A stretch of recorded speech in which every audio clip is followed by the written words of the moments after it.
اور جس چیز پر اللہ کا نام نہ لیا جائے اسے مت کھاؤ کہ اس کا کھانا گناہ ہے،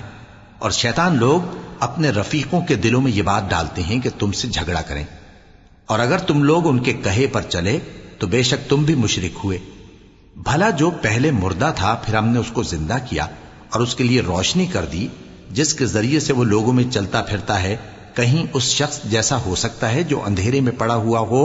اور اس سے نکل ہی نہ سکے؟ اسی طرح کافر جو عمل کر رہے ہیں وہ انہیں اچھے معلوم ہوتے ہیں، اور اسی طرح ہم نے ہر بستی میں بڑے بڑے مجرموں کو موقع دیا کہ اس میں مکاریاں کرتے رہیں، اور جو مکاریاں یہ کرتے ہیں ان کا نقصان انہی کو ہے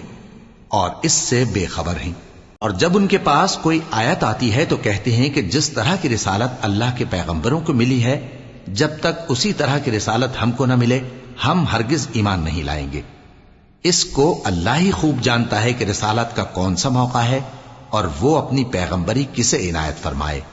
جو لوگ جرم کرتے ہیں ان کو اللہ کے ہاں ذلت نصیب ہوگی اور عذاب شدید ہوگا، اس لیے کہ مکاریاں کرتے تھے۔ تو جس شخص کو اللہ چاہتا ہے کہ ہدایت بخشے اس کا سینہ اسلام کے لیے کھول دیتا ہے، اور جسے چاہتا ہے کہ گمراہ کرے اس کا سینہ تنگ اور گھٹا ہوا کر دیتا ہے، گویا وہ آسمان پر چڑھ رہا ہے۔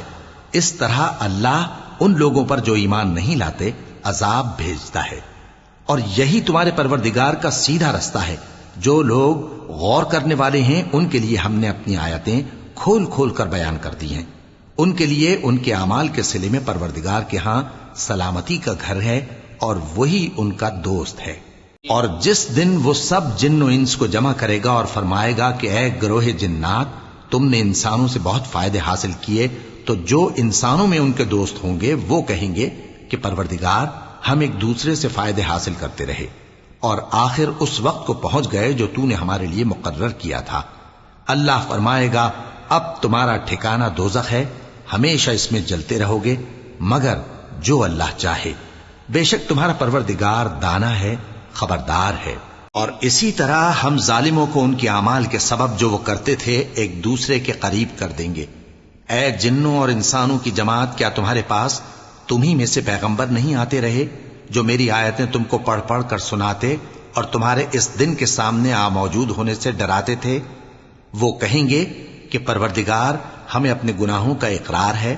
اور ان لوگوں کو دنیا کی زندگی نے دھوکے میں ڈال رکھا تھا اور اب خود انہوں نے اپنے اوپر گواہی دی کہ کفر کرتے تھے۔